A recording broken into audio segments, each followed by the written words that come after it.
যারা বিনা কারণে রোজা ভঙ্গ করে তাদের শাস্তি কি? আল্লাহু আকবার, মাআযাল্লাহ। নবীজি মেরাজের রজনীতে দেখলে কিছু মানুষ টেনে টেনে নিজের গোশত ছিঁড়ে ফেলছে, হা হয়ে গেছে চেহারা। বললেন এরা কারা? বলছে এরা যারা দিনের বেলায় খেয়েছে, রোজার মাসে যারা দিনের বেলায় ভক্ষণ করেছে, এরা হচ্ছে ওই লোক যারা দিনের বেলায় খাদ্যাভ্যাস ছিল রমাদান মাসে। এটা এত বড় অন্যায়। মান হুরিমা খায়রাহা ফাকাদ হুরিম। রমজান আসার পরেও যে তাকওয়া অর্জন করেনি, রমজান আসার পরেও যে গুনাহ মাফ করায় নিতে পারে নাই, রমজান আসার পরেও যে মাফ চেয়ে নিতে পারে নাই, রোজা রাখতে পারে নাই, সে চিরবঞ্চিত একজন মানুষ।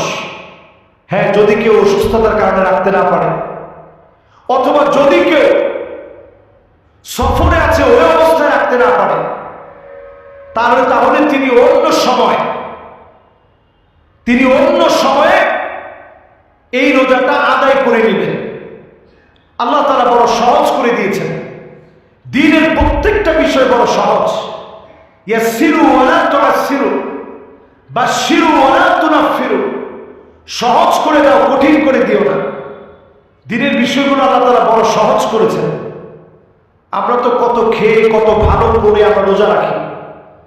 সাহাবায়ে কেরাম রিদওয়ানুল্লাহি আলাইহিম আজমাইন একটা খেজুর খেয়ে, বেজোর সংখ্যক খেজুর খেয়ে সারাদিন মসজিদের ভিতরে কাটায় দিতেন।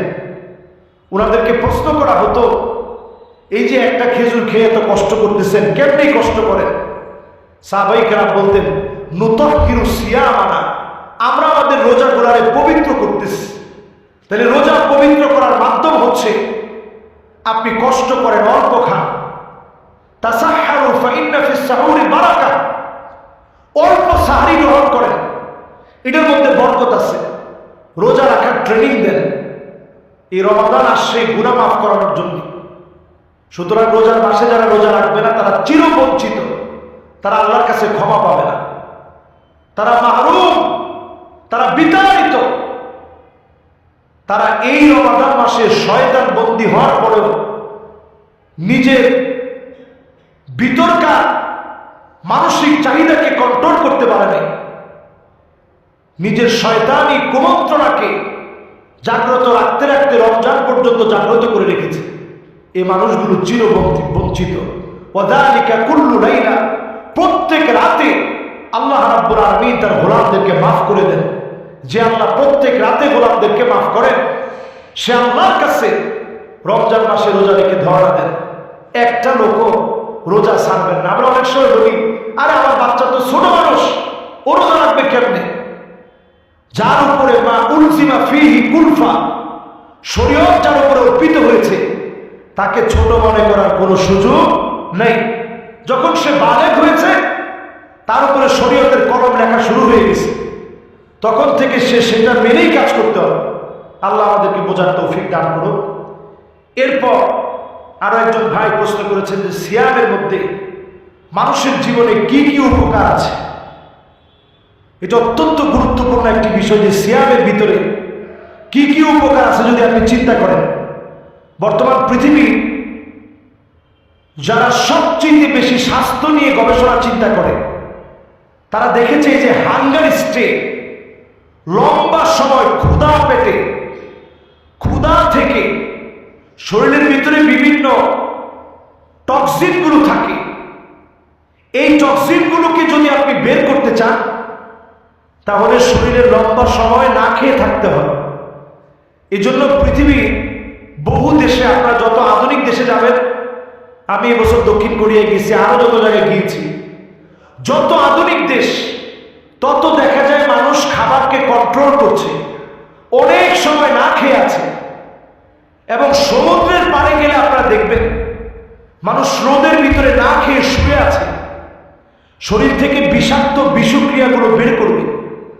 আল্লাহ রাব্বুল আলামিন এটা আমাদের জন্য ফরজ করে দিয়েছেন, কারণ একজন মুমিনকে প্রিপেয়ার্ড হতে হবে। মুমিন হিসেবে একজন মুসলিমকে প্রস্তুত থাকতে হবে।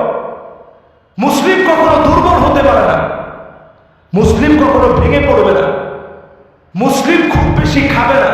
নবীজি সাল্লাল্লাহু আলাইহি সাল্লাম বলছেন, ইন্না আকসারান নাসি শাবআন ফিদ দুনিয়া আকসারুহুম জাওআন ফি ইয়াউমিল আখিরা। দুনিয়ার জীবনে যারা সবচেয়ে বেশি খেয়ে পড়ে সময় কাটিয়েছে, আখিরাতে তারা সবচেয়ে বেশি ক্ষুধার্ত থাকবে।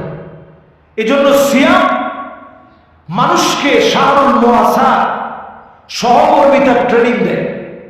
এটা রবিউল ফুকারা, দরিদ্রদের জন্য এই সিয়ামের ভিতরে দরিদ্রদের জন্য বসন্তকাল আছে।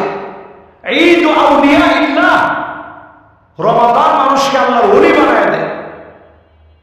হাদিসের ভিতরে আসছে, ইত্তাকিল মাহারিম তাকুন আ'বাদান নাস, শুধু হারাম থেকে বেঁচে থাকো, আল্লাহ পাক তোমাকে ওলিদের ওলি বানায় দিবে।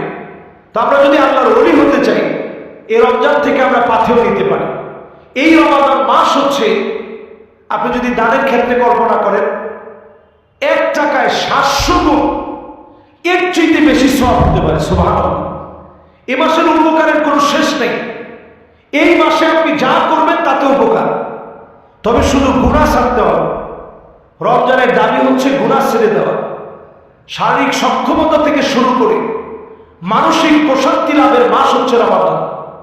720 ঘন্টা একটা ট্রেনিং সেন্টারে আল্লাহ তাআলা প্রবেশ করি আপনাকে আমাকে দিয়ে বাকি 11টা মাসকে পরিশুদ্ধ করায় দিবে এই রমাদান। এই রমাদানে রয়েছে গুনাহ মাফের অফুরন্ত সুযোগ। এই রমাদানে রয়েছে নিজেকে সুস্থ রাখার সুযোগ। এটা হচ্ছে ইবাদতের ভরা মৌসুম, যা করবেন তাতেই লাভ। এজন্য রমাদানকে আমরা প্রোডাক্টিভ করার জন্য, কার্যকর করার জন্য রমাদানে আমরা রুটিন মেনে চলি। খাওয়া দাওয়া থেকে শুরু করে সকল বিষয়ে নিয়মতান্ত্রিকভাবে আমরা চলার চেষ্টা করি।